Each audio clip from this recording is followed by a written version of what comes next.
solve large, intractable problems. It's a new venture altogether. Your brain is a wild horse there. Because remember, writing is not a team sport. You are not selling horse carriages when there are cars. I want to be known only as the trusted advisor. More like a tourist. Play to Potential podcast. The key task of leadership in a difficult situation is listening, not talking. The problem is we tend to talk more than we listen. Sometimes I reflect on it and I realize that I'm doing more talking than listening.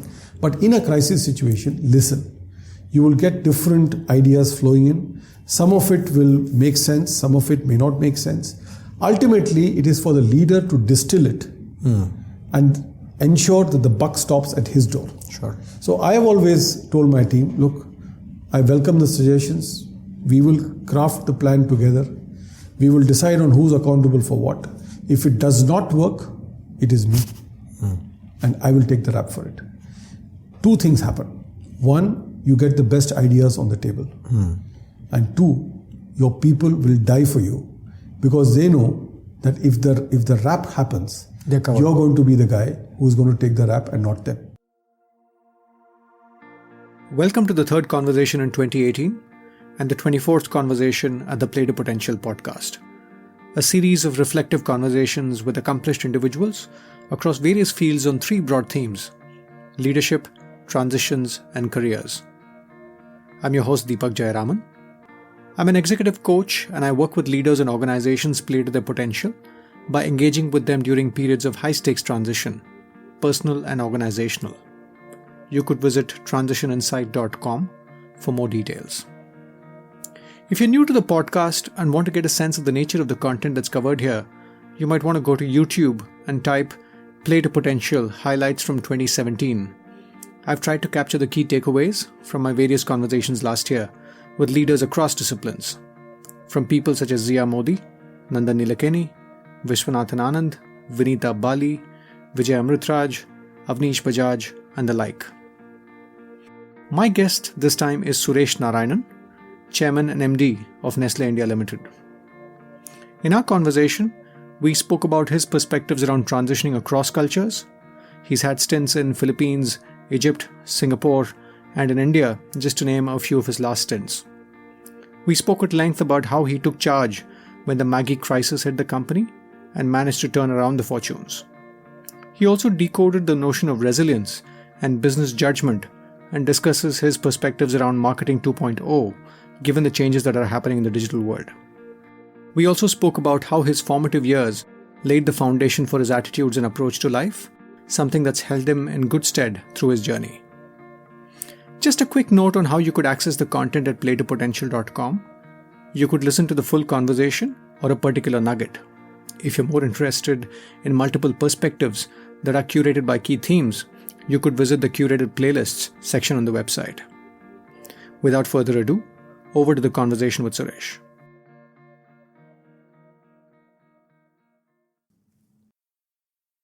Suresh, thank you for your time. Excited to be talking to you. Thank you, Deepak. Thank you for having me. And as I said, Nestle brings back memories around 98. I remember spending a couple of months when I was at IMA doing my internship at the office near Connaught Place in Delhi. So it's nice to be back at the Nestle office. So thanks for making the time. Thank you for your fond memories of the company. I mean, I didn't have the privilege of welcoming you at Nestle then. I joined a year later, but it has been a terrific journey for me as well. Lovely. And I would love to get deeper into that as we speak. Yeah. But I like to start my conversations by taking people back to their childhood, Suresh, and specifically in a lot of different forums, you're called the turnaround leader, especially given what you've done in places like Egypt, in Asia, in India. And I'm always curious about how much of our leadership capabilities and our attitudes gets hardwired in our early years. So talk to us a little bit about what got hardwired into you, if you reflect on the first 15, 18 years. Sure.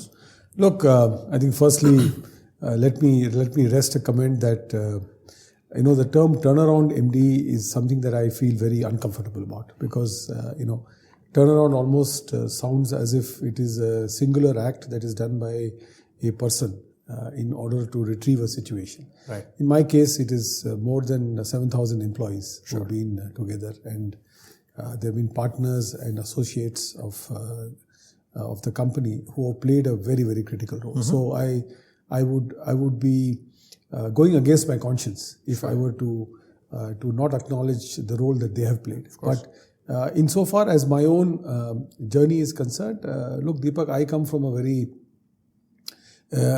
humble, modest Tamil Brahmin family. Okay, so my background is my father was a technocrat in the government. He was a civil engineer with the Border Roads Organization. So he built roads all over the borders of the country. My mother was a housewife, but with a penchant for books. So she used to read a lot, and therefore I think my childhood was spent in a lot of storytelling. So my mother has given me many stories. My mother, my grandmother, these have been the people who have formed my life. Because of the transferable nature of my father's job, which ranged from Andaman Nicobar Islands to Nagaland to Bhutan, he obviously felt, and my parents felt in the first 5 years of my schooling, that I would have almost a kind of schooling track record that you talked about, as your father having worked in a bank. So they decided to send me to a school which was more out of a recommendation by a colleague, which was called Rishi Valley. Of course. Which is in the KFI school. The Krishnamurti Foundation school. And so I spent about 5 years of my schooling there in Rishi Valley in boarding. I must say that that was probably the most exciting and most rewarding part of my journey so far. It built a couple of things. One, it built a very strong belief in values. I think I was there when Jiddu Krishnamurti was alive. So I had the benefit of not only listening to him, not comprehending him, but listening to him. Sure. And also the benefit of a number of internationally renowned people who used to come and talk to us as students. Plus, it's a very strong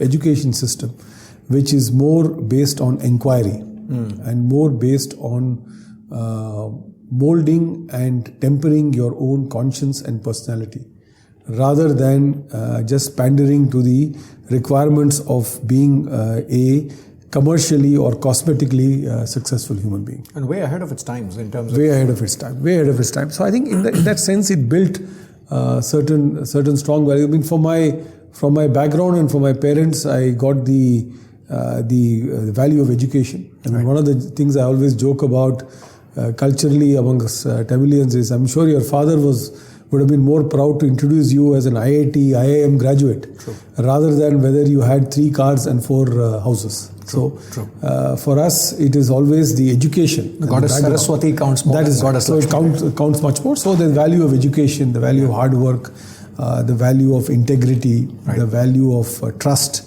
the value of diligence, and I think what was instilled in me relatively young is that famous line from the Bhagavad Gita, Karmanye Vadikaraste Mam Phaleshu Kadachalam. So it has never been a journey for me where it has been I have to do well in whatever I do. But it will be on my terms, and it will be to my conscience, and it will be to the best of my abilities. If I succeed, well and good. If I don't succeed, it's fine. I mean, there must be something else that must be there for me. So I think there has been a kind of equanimity in my personality makeup. And since background-wise, we've always been more modest about our achievements.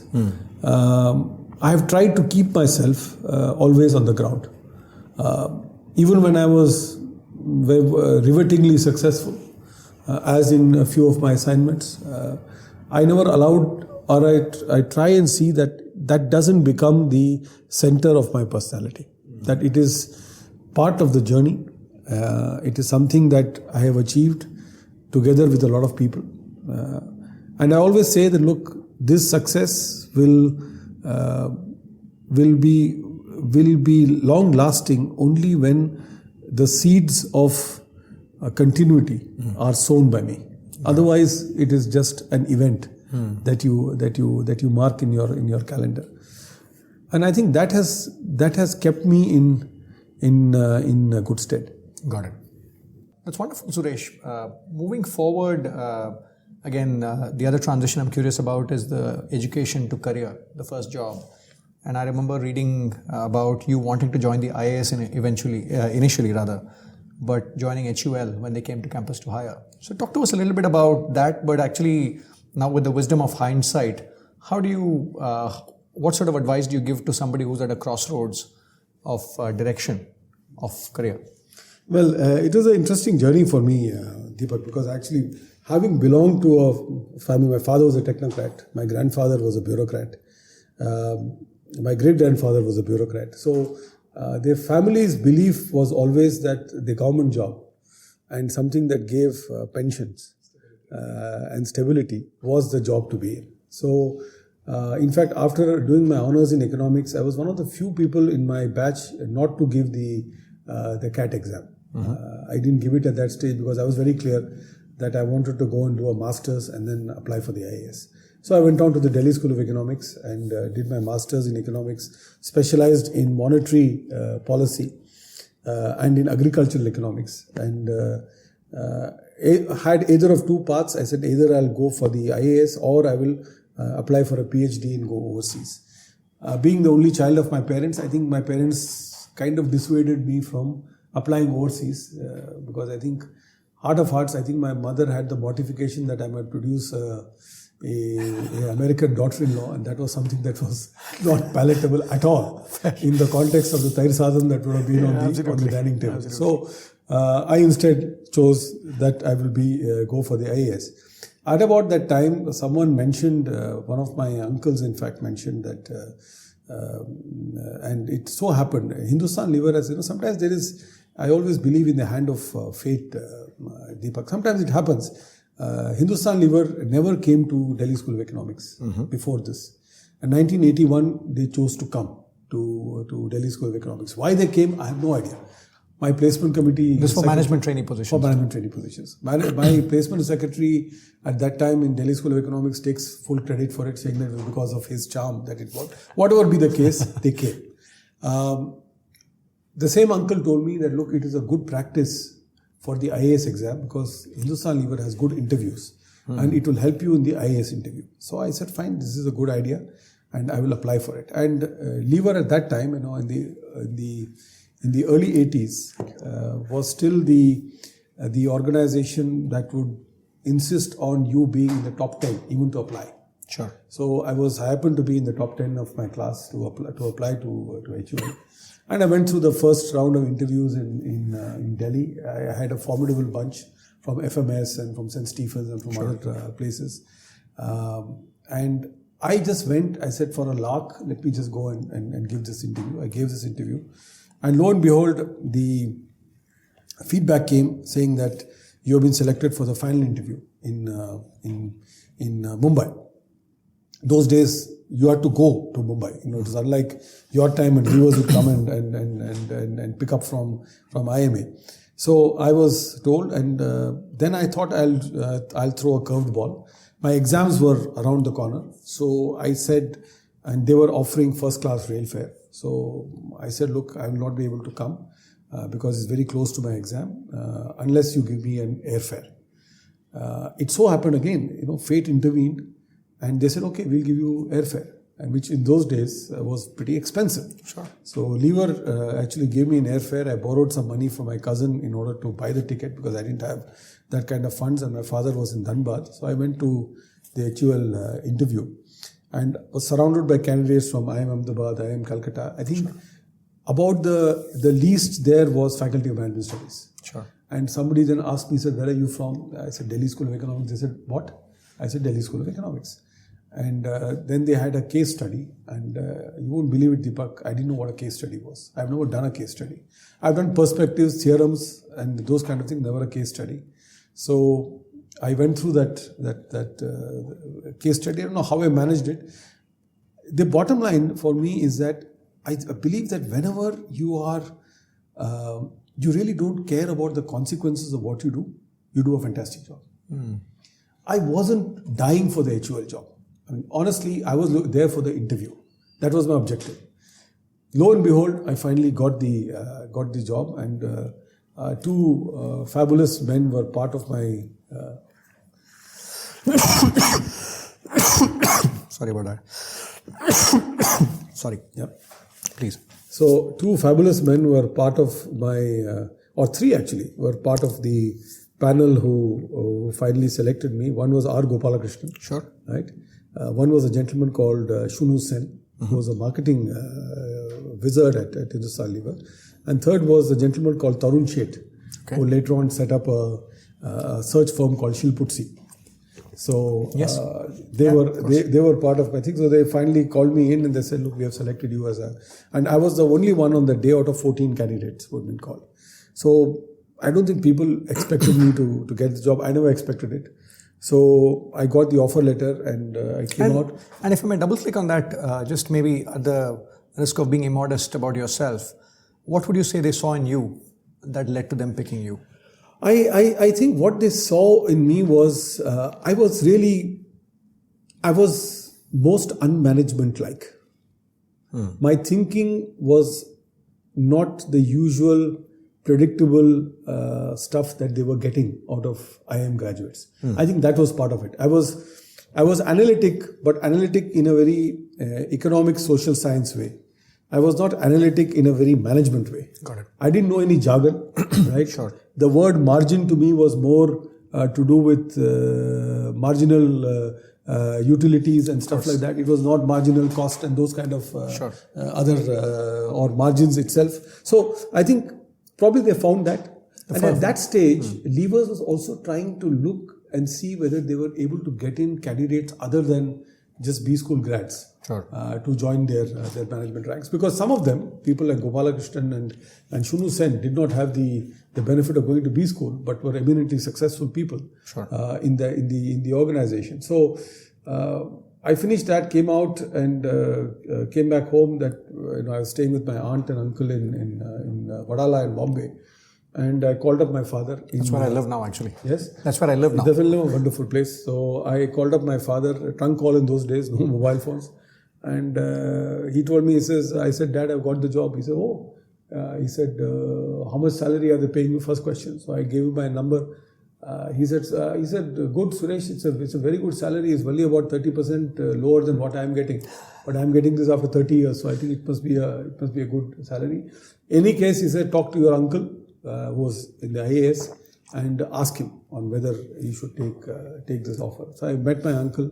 I asked him, I said, Uncle, I'm still interested in the IAS, but I've got this Hindustan Unilever. He said, yes, my friend Shunu Sen is there. He was a classmate at St. Stephen's, and he said he's doing very well. He's got an air-conditioned ambassador car. So I said, okay, that's a good point. He said, no, he's doing quite well. And secondly, he said, Suresh, what gives you the confidence that you will get the IAS? You might get a service that you don't want, and then are you going to regret it? So I said, yeah, I might regret it. He said, then Suresh, go for it. Bird in hand. So I took the offer, and I must say, Deepak, now 36 years beyond, I have not regretted it for a single day, because I can say hand on heart, in these 36 years, I have worked in organizations where culture, where contribution, where credibility, where trust, where hard work, and where strong ethics are valued and are cherished in their employees.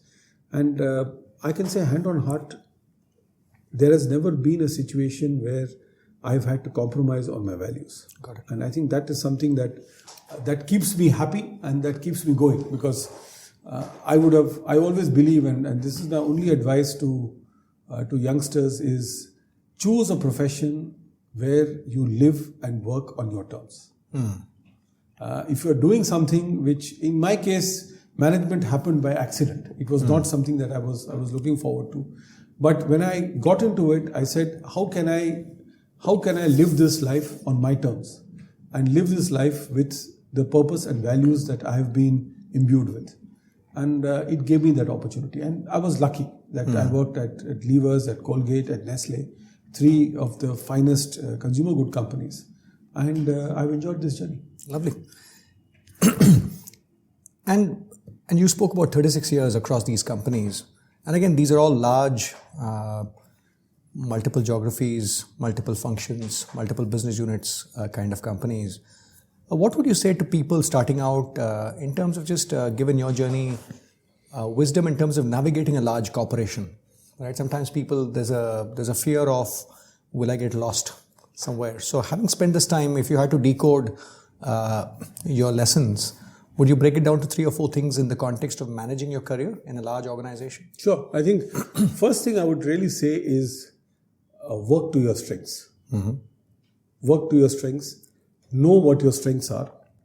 And work on aspects that will only enhance and will show these strengths in good light. That's number 1. Number 2 is work with commitment and work with passion. Right? If you are passionate about something and you're committed to it, you will do a fantastic job. There's no 2 ways about it. I mean, it'll come out, it'll show whatever is your potential, you will show that. Number 3, don't keep looking across your shoulder. Which unfortunately, I must confess that part of my career, I was doing that. I was in the Hindustan Unilever system, which was a pristine meritocracy in every sense.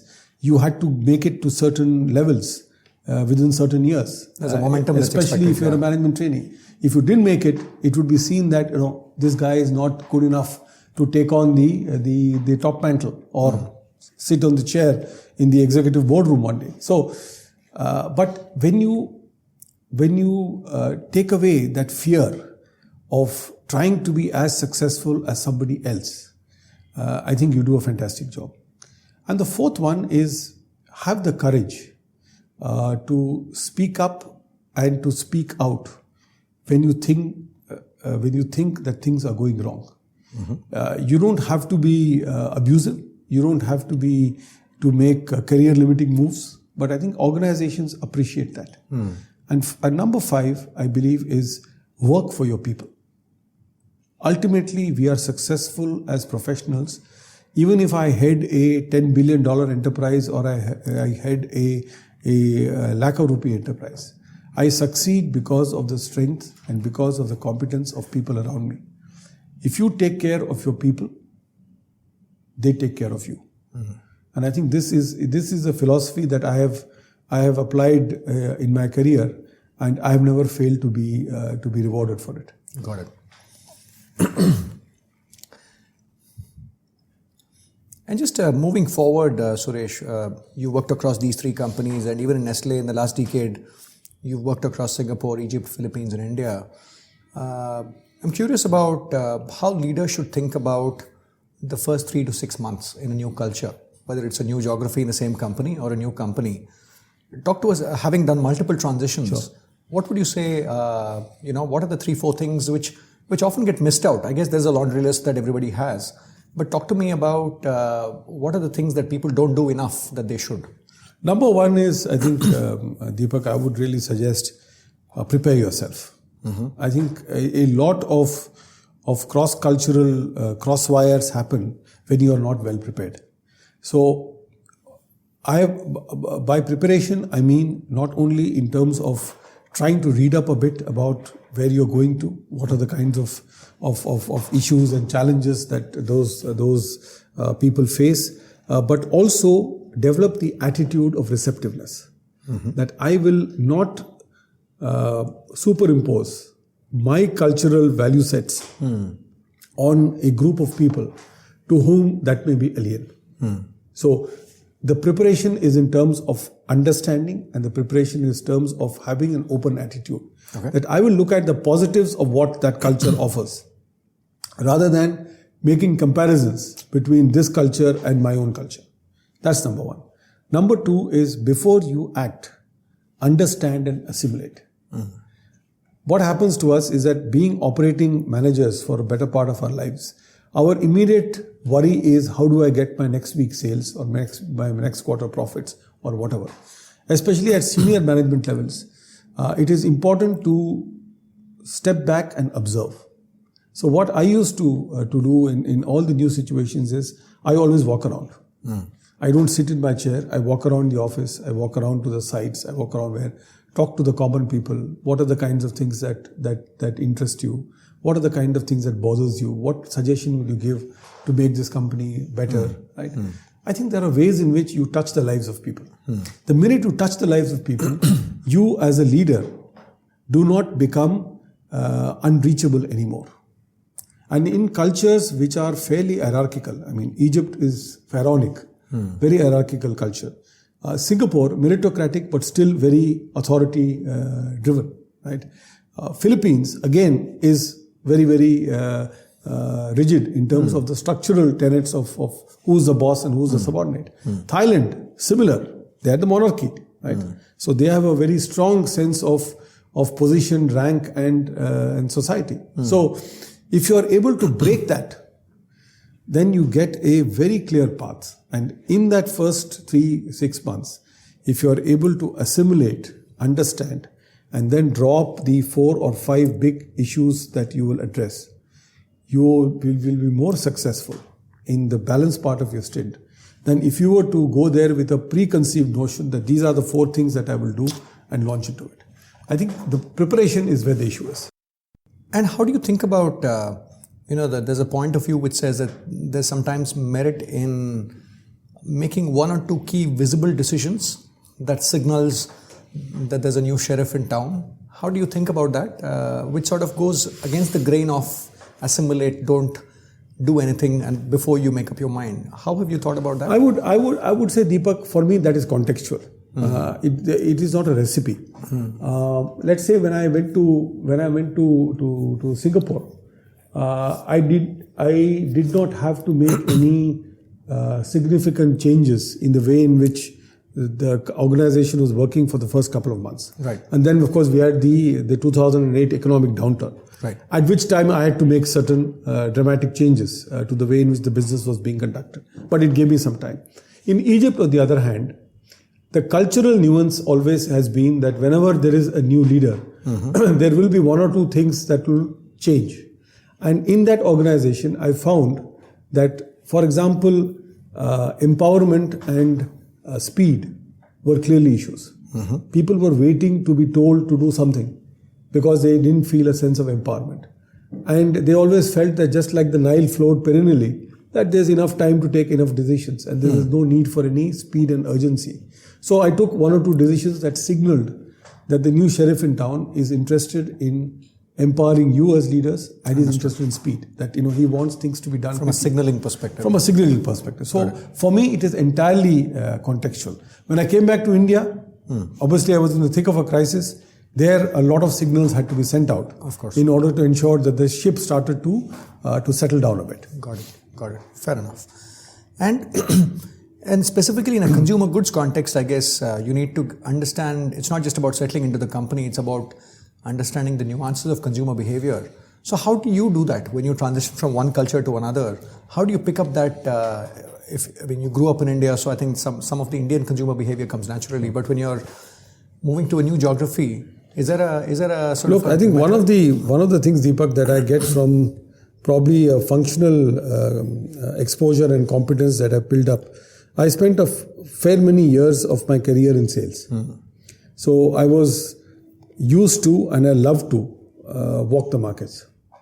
And I still believe, and I still do that every month. I am out for almost 10-15 days. I travel. And when I travel to either our factories or I travel to our markets. Right.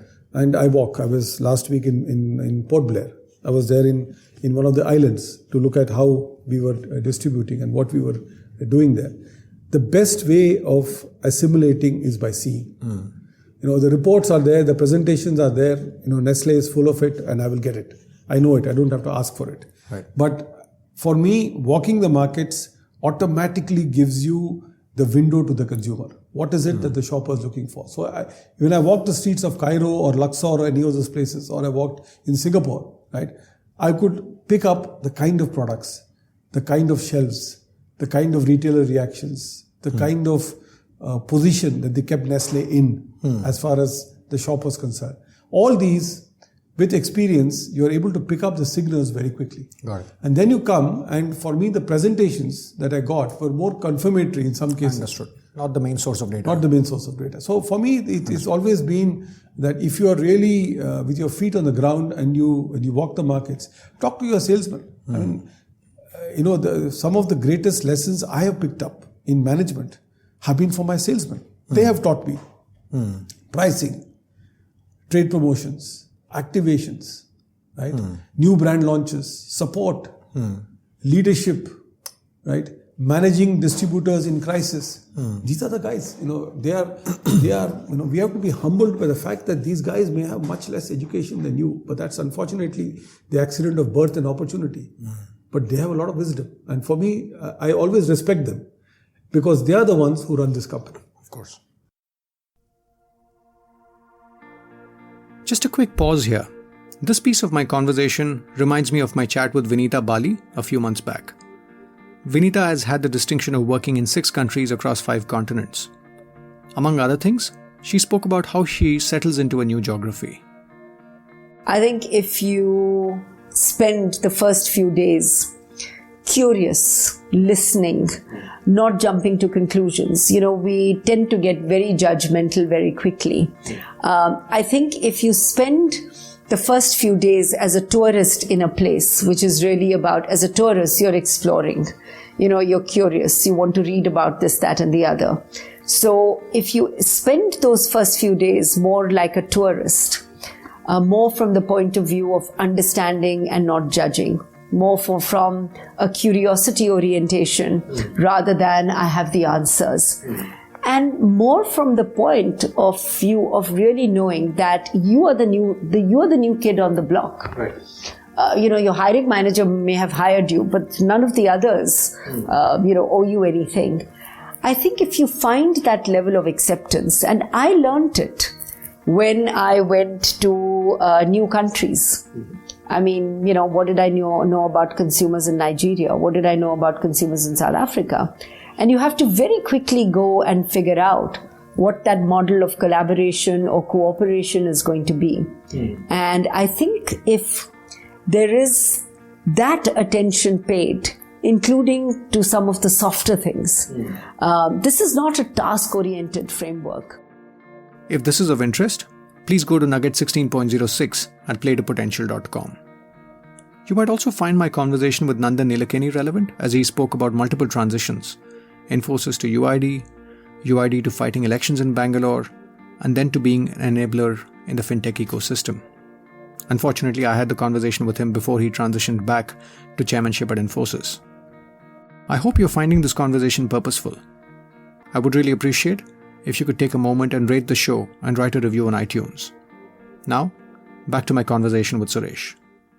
The other aspect of transition I wanted to talk about, Suresh, was what a predecessor can do in setting a successor up. For example, if let's say you're moving from, was it from Singapore you moved to India? Or was it? Philippines. Yeah. Let's say as you were leaving Philippines, how should leaders think about setting the next incumbent for success? Unfortunately, I must say that Philippines for me is not a good example because I was there for barely 4 months. Of course, but you know what I'm saying. If I would look at it, let's say in my experience in Egypt and Singapore before that, what always concerns me, Deepak, is not the nuance of leadership, but the capability of embedding and internalizing the practices into continuity. Sorry, please. Yeah. So internalizing best practices, internalizing the good processes for the future is what I always try and focus on. So let's say even in Nestle India, what I've been trying to now work through with my team is through a program where basically what we do, we call it Rise Together. So Rise Together initiative really focuses on 4 big themes: on the purpose of the organization, on the caring part of the organization, on the learning part of the organization, and on the order and process part of the organization. So we have different teams now. As a result of what happened to us in the crisis, and as a result of our rising like a phoenix, what are the practices, what are the disciplines, what are the good things that we can disseminate within the organization, so that long after I cease to be the leader of this company, that some of it at least continues. For me, the agony of leadership, and that's the agony of many shareholders, is that suddenly you get a good leader, things start booming, and after that you get an indifferent guy and everything comes down. It's a person-specific thing. It's a person-specific thing. And that is the tragedy. If you look at organizations, that is where things go wrong. I have not come across, and you are better read than me, Deepak, so you'll know it better. Seldom have companies failed because of absolutely stupid strategies. They have failed because of two things: leadership translating to execution. Yep. And I've always believed that strategy is execution. For me, the strategy part is a simple part. The execution is the bigger piece. Got it. And I want to talk about resilience in a little more detail, Suresh, but maybe taking the Maggi example, you transitioning to India, it was sort of landing into a fire. I heard you talk about Nirupada in some context, in one of the speeches. But how is let's say the first 6 to 12 months in terms of what the pie chart of time looks like, is that any different, fundamentally different in that context versus, let's say, maybe moving to a different market? I'm sure it is, but in what ways is what I'm curious about? Very, very different, Deepak. Let me just highlight 2 or 3 things that became imperatives in my involvement with the crisis situation. Number 1 was an organization that had imploded. People were completely, totally shattered. We are a proud company. Sure. We are known for our ethics, we are known for our probity, we are known for our quality and safety. And this is something that hits at our gut. Right.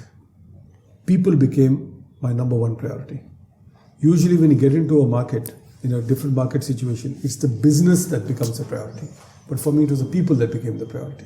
Number 2, I had a huge issue with the regulator that was looming. So the environment became my priority. Got it. I was spending a lot of my time in engaging with the authorities, engaging with people, with the ecosystem, trying to get the blood pressure down. India is an excitable place, right? The third one is reaching out back to the consumers. And that is managing the whole media. And the media had got into a big frenzy on the whole Maggi issue. So because unfortunately it was a perfect storm. No other news was making the headlines except Maggi. So these are the 3 things. So I would say that being with my people, managing the environment, and managing the external stakeholders in the media probably took 60 to 70% of my time. Got it. And only 30% of my time was really spent on navigating the business. I mean, I had my team to take care of it. They were feeding me in, but the key decisions I said, you guys take to just ensure that the engine room doesn't get flooded. That's all. That's a good metaphor. Just ensure that. Keep the clock ticking. Rest of it, the managing the sail and ensuring that we steer the ship, leave that part to me, so that let me, along with my compatriots there, try and manage that. Got it. And that brings us to the topic of resilience, Suresh. And again, given your several stints, I mean, Maggi was a case in point, but I think you were in Singapore when the 2008 crisis was going on. You were in Egypt around the Arab Spring. Yeah. What have you learned about ingredients of resilience, if you will? And I'm so curious about this at 2 levels. One is personally, what does it mean to you? If you had to break it down, what would you break it down to? And secondly, how do you build resilience in an organization, and how do you think about that? It is surprising, Deepak, how sometimes we pay very little heed to the 6 inches between our ears. Right? To me, resilience begins with a capital A, attitude. It has got nothing to do with how well qualified you are, how intelligent you are, how strategic you are. It is, you have a problem in front of you. What is your attitude prima facie? What does your gut tell you that I should do? For me, a problem is always an opportunity. I see it as an opportunity. I say, wow, this has happened. Let's go and try and do the best we can to, number 1, come out of it and come out of it stronger. So, resilience is built from a deep sense of commitment and attitude that I will overcome. Number 2, is discipline. Resilience demands discipline.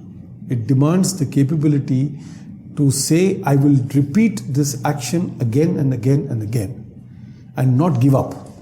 Because I believe that these sets of actions are what is going to get us out of the hole. And I'm not going to be giving up and saying, okay, fine, let me try something else, let me try. Because in a crisis situation, you'll have 25 different advice coming to you. But you need to, as a leader, take the call and say, this is what I will do. So second spirit is discipline. Third, teamwork. Resilience is not just your personal resilience, but it is the capability you have to transmit it in your team. And that's when I point out to the fact that in leadership, it is not important sometimes what you say, but how you say it. You can get the most bitter news across people and they will smile. And you can get the sweetest news across and they will frown. Right? And I think that the leader has to understand that in a situation that demands resilience, how he says things is as important as what he says. And give us an example or a little bit of color around this theme, the how. Look, I will say, like when I first came on the Maggi crisis, right. I think the first meeting I had, within 24 hours, I had a meeting with my team. And we had a town hall here, and the first thing I told them was, I said, look, and I really genuinely meant it because I loved this team. And that's why I think one of the reasons why I came back was because I genuinely love the Nestle India organization, who have given me so much. I said, look, I'm delighted to be back in this team. I know you give me a lot of trust and you give me a lot of respect. But let me start by saying that we will come out of whatever situation we find ourselves in, even though I don't have the answers. Right? A leader, when he transmits sincerity and trust, but he also transmits vulnerability, becomes a more lasting leader than a superhero who walks in saying, I know all the answers. Come on, guys, let's go and do it. When there is a fire around and you don't know where the fire has started, if the guy comes and says, no, chill, I know exactly what is to be done, you kind of get a bit wary. I hear you. Right? So I think these are humanness. Yeah. This is humanness. This is vulnerability. Because what happens is, the minute I open that window of vulnerability, that I don't know all the answers, I had 20 people come up to me and said, sir, I think we could do this. I think we could do this. I think we could do this. The minute I say I know all the answers, people will say, okay, fine, he knows all the answers. And why should I tell him something he may take it badly? Right? The other thing is, in trying to get and dissect the root cause of a problem. If you take the approach of doing a clinical inquisition, that who's to blame, the outcomes are very different from if you were to do actually a decision tree to say what are the different things that we could do or that we could have done. Then people move away from being threatened to a sense of involvement in what you're doing. How we frame the inquiry. How we frame the inquiry. So these are things that you have to understand the cultures well. Sometimes in some cultures, let's say in Europe, this might have been seen as a very roundabout way of getting to the problem. The question would have been, what's the bloody problem? Who's the guy who's behind it? Let's clean it up and move on. Especially in a place like Netherlands, Germany, maybe, whereas in India, the minute I started saying, Deepak, you are the guy? Okay, fine. Let's have a conversation. How I treat Deepak will immediately transmit itself in 200 people and they'll say, Suresh is a nasty guy. Don't go to him, don't suggest, because it will bite you. Got it. Very interesting. And the other thing in these situations I'm curious about is the notion of judgment and doing the right thing. I'm a big fan of this professor at Harvard called Joseph Badaracco. And he talks about this point that early on in career, people have to choose between right and wrong, but leadership is often about choosing right versus right. So for example, 35,000 tons of perfectly edible food, and possibly, arguably good quality food. Yes. To burn it. It's a tough business decision. Yes. So talk to us about how you think about doing the right thing. Where do you get your sense of judgment in these situations? I must say that, look, the decision to take back and pull the stocks back from the market was taken by our global CEO. Okay. He was the one who was here, and I think he took absolutely the right decision, and he took it from a very simple perspective. He said consumer trust has been dented.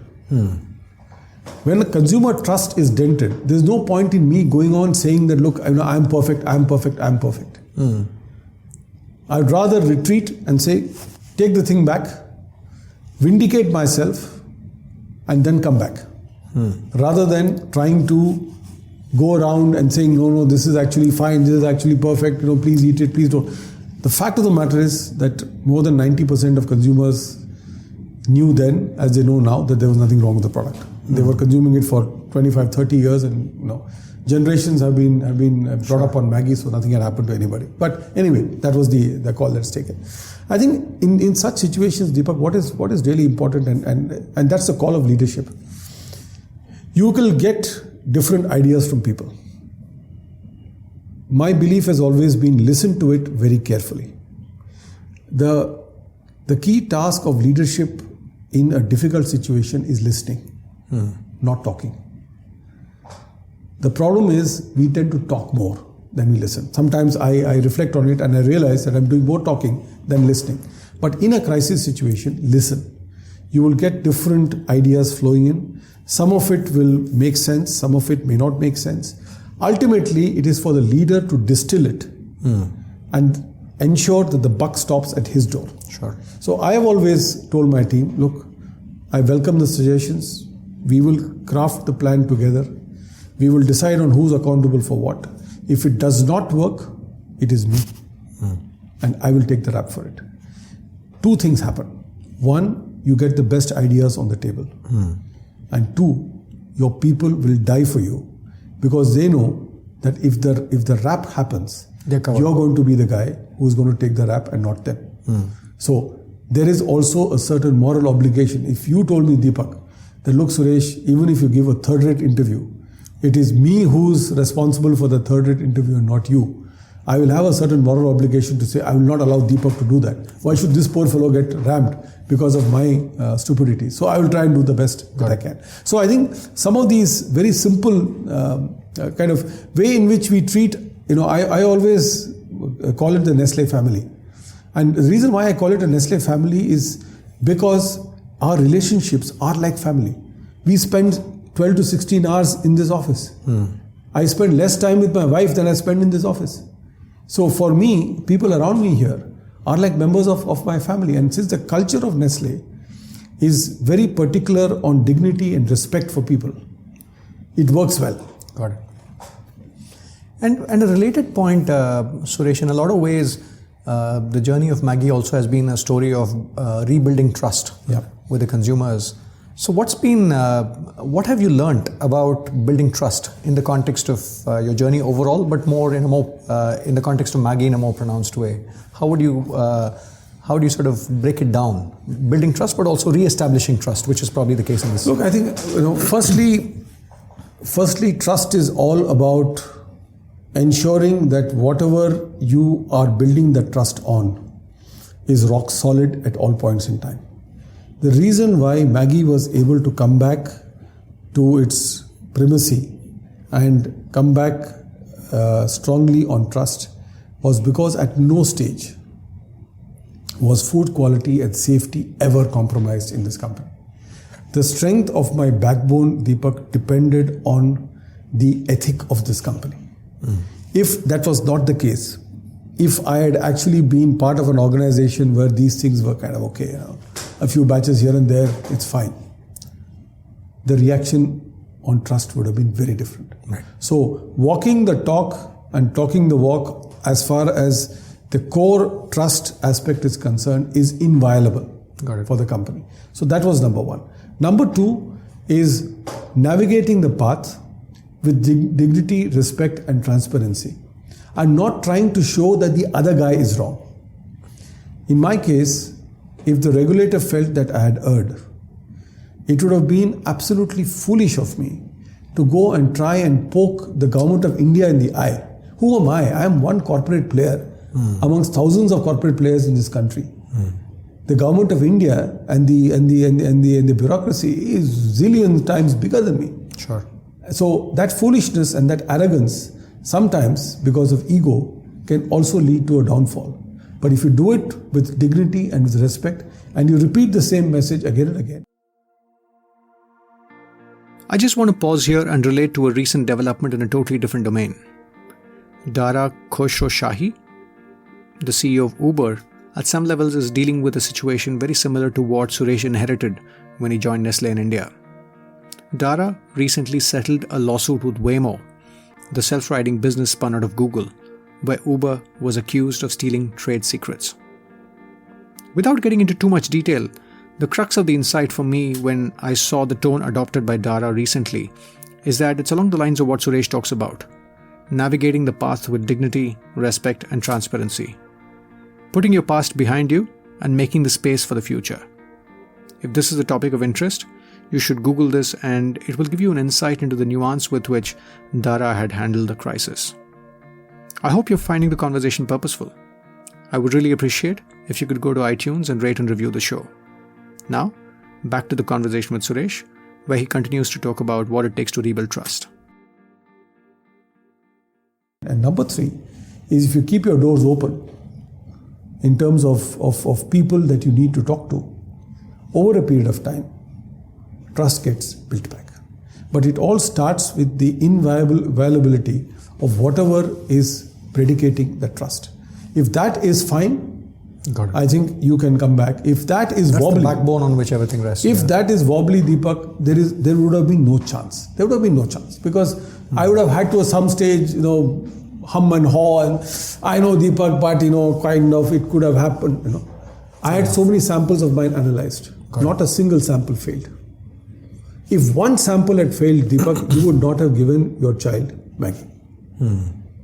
You would have said, why should I? Why one has failed? Why should I give? Maybe that happens to be the one next time that my son or daughter eats. Sure. So I think that is the whole principle.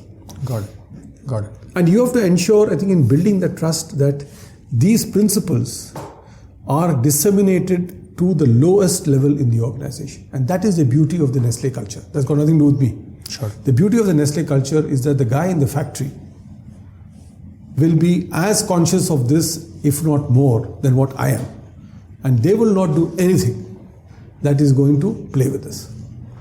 We have had, I remember when the whole Maggi saga was kind of going on, there was a former salesman of the sales officer of the company who met me, and he said, sir, during the tsunami, we were to supply everyday dairy whitener to the government of Andamans, right, for the tsunami relief, and they had ordered for some lot, and it was lying in the Chennai distribution center, and some last minute tests were done on that before dispatching it, and one parameter in 30 parameters was off by a very small degree. The company made a fresh lot and sent it to the Andamans and destroyed what was in the warehouse. He said, sir, that is our Nestle. And he had left Nestle by then. He said, sir, that is our Nestle. So, that gives me that confidence. And you might say, somebody might say, yeah, but isn't that very foolish? Sorry. The company's belief is every consumer, irrespective of where he is in the world, deserves to get the safest product that I can give. Got it. And if you were to be critical with yourself, Suresh, during all these challenging stints, do you reflect on what you could have done differently or the missed opportunities? Again, if you went back, do you think about, with the wisdom of hindsight, I wish if I went back again, I would probably do these things differently. Sure. Look, I think one of the things that I have by nature is that I am extremely, I'm very action oriented. I like to get into a problem and I like to come with a solution quickly and ensure that it is done. Sometimes I believe that I therefore have a tendency to spend less time in looking at different options. That is a weakness that I do admit to. That maybe that was not a weakness in the context of this crisis, because here you needed somebody to be decisive and move ahead, right? But if I had a slightly more slow burning problem, Understood. I could have 2-3 more options. And sometimes my colleagues do come and tell me, sir, but you had this also, you could have done this also. And then I tell them that, look, you should have told me. But they say, sir, but at that point in time, you were so decisive that you would not have listened. Interesting. Or you might have pushed it in a particular way in order to ensure that the problem goes out of the door. Understood. So that is. So I think the capability sometimes to listen a bit more and to step back from the fire and look at the fire in entirety and say, do I have 2 other options that I could do? Are probably things I can do better. Very interesting. And the other theme you talk about, Suresh, is the notion of decomplexification of structure and cutting down meetings and interventions by half.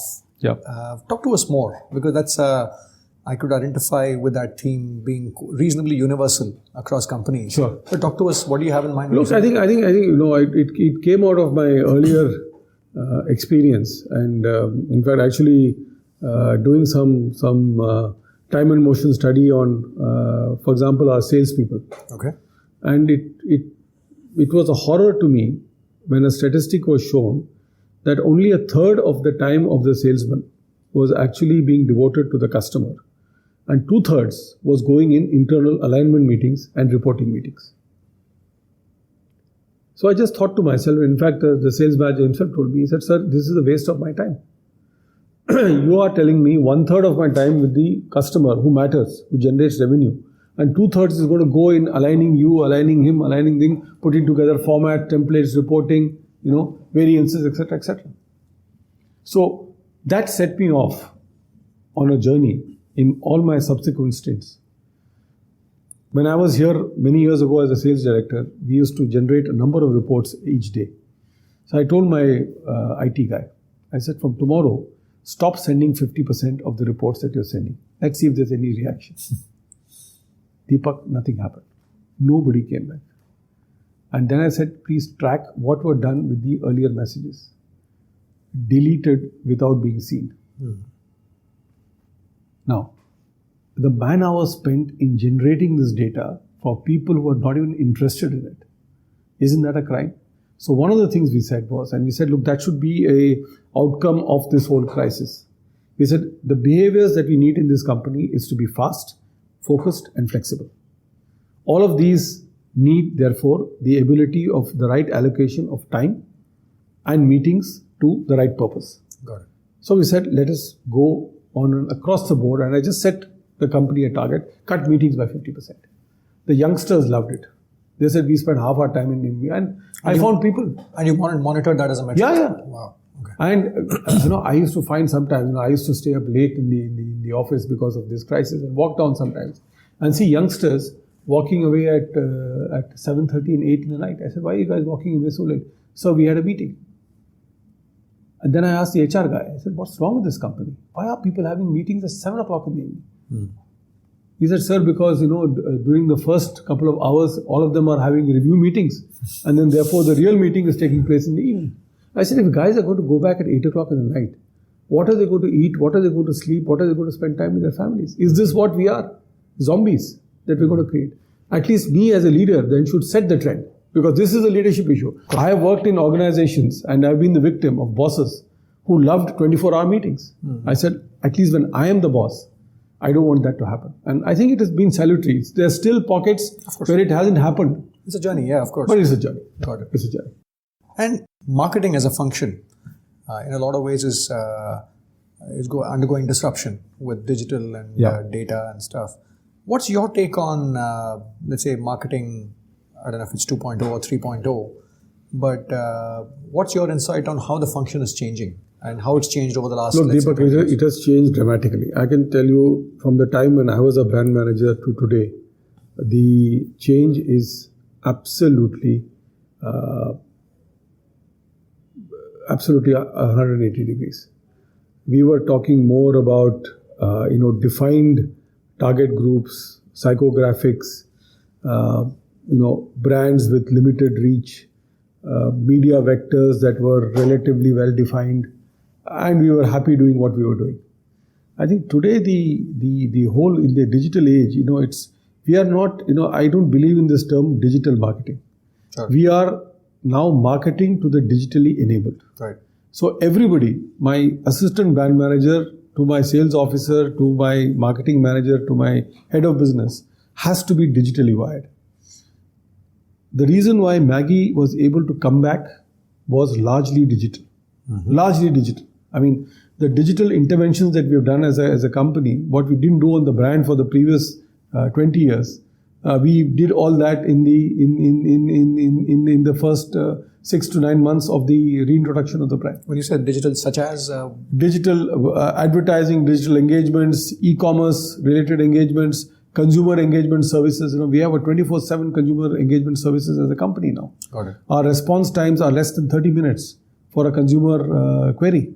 Right now, all this, we have got our own packaging design studio in-house. We have got our own digital content studio. We make our own digital content.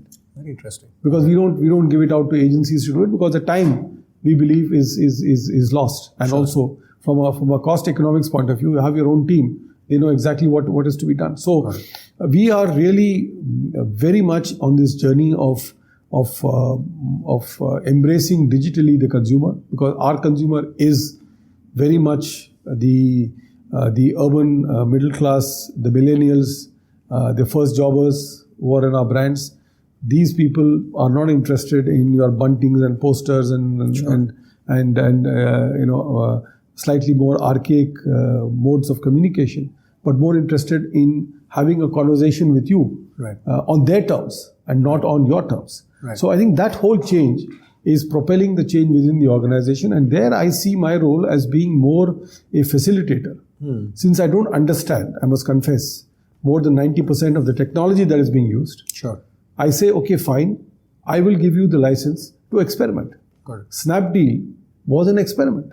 It was suggested to me by a young brand manager, saying, sir, my generation doesn't go to shops. If you please. I said, where do you guys go to? They said, we buy online. So why don't we relaunch Maggi online? I said, what is the risk of failure? He said, sir, if it fails, it's couple of 100 tons. I said, fine, doesn't matter. I'll take that rap. Let's do it. But the rest is history. 60,000 boxes got sold in less than 5 minutes. The kind of media coverage and the kind of splash it made was worth 6 months of media. Got it. Very interesting. So lovely, Suresh. This podcast is titled Play to Potential. And in a lot of ways, it's about leaders as they go through their journey, trying to capture glimpses into how they've thought about two questions: where to go and how to grow. So in summary, for the listeners, what would you say in terms of how they should think about A, navigation, and B, growth? Well, where to go, I think my only piece of advice is threefold. Number one is go where your heart and mind is, and don't go there because your dads have told you to do that. Go because you really are passionate about what you do. Number two is understand that the journey is as important as the destination, if not more. And don't just focus on your journey. And number three is build in attitude, resilience, and build in the spirit to support your people in all that you do. As far as how to grow, play to your strengths, play to your values, and also play with a single-minded devotion to the people who make you successful. Wonderful, Suresh. It's been a really, really enriching conversation. Thanks so much for your time. Thank you. Thanks a lot, Deepak. Thank you. Pleasure. Thank you. Hope you found the conversation purposeful. I really learnt a lot in this chat. There were 3 things that stood out for me. First was the role of values and attitudes that are baked in our childhood but make such a profound difference as we go through our lives. Getting Suresh to talk about how some of his principles got baked as early as his days in Rishi Valley School was a great learning about how crucial the childhood years are in building that wiring in our children. Second was the point he made about being vulnerable and thereby building trust and connect with the team. That's so relevant in the world we live in today, where there's so much change happening across various functions in a company driven by technology, digital and data. Several leaders who've grown up in a world where the premium is on knowing the answer struggle to move to this new paradigm where you need to be vulnerable and say, let's figure it out. And this is less about skill set, but more about mindset. And this can be a hard shift for a lot of leaders who've grown up in the old paradigm. And the third is the learning from him that when things go south, it is so crucial to navigate the path with dignity, respect, and transparency. We all often have a mental image of a leader who's like a commando, who goes all guns blazing against the challenge that's ahead of us, the type A kind of a leader who's often glorified in the world we live in. It's often a slightly different type of a leader who's required to steady the ship and claw your way out of a crisis, like the Maggi crisis that Suresh inherited when he joined Nestle India. Thank you for listening. If you find the content purposeful, please share with those that could find this valuable, and also do take a moment to rate and leave a review on iTunes. For more content from leaders like Nandan Nilekani, Vishy Anand, Atul Kasbekar, Amish Tripathi, and more, do visit playtopotential.com. You could either access the full conversation, a nugget, or a curated playlist by theme across the speakers. I really look forward to having you at one of the subsequent conversations of the Play to Potential podcast. Bye now.